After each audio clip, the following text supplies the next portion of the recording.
ես կոնկրետ այն կարծիքին եմ, որ սա մինչ մեր ժամանակները հասած հայկական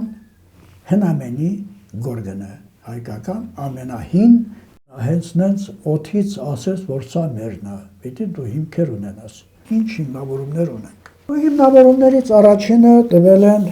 Էրմիտաժի փորձագետները։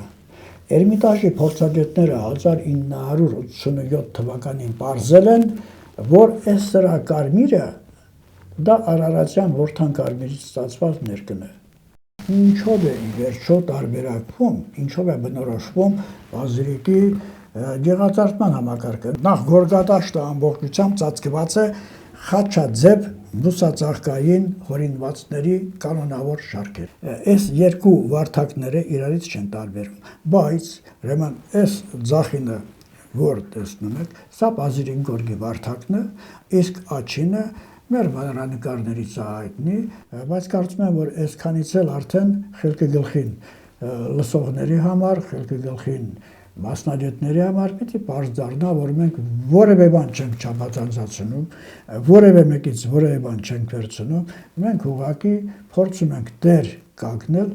մեր պատմամշակութային ժառանգությանը։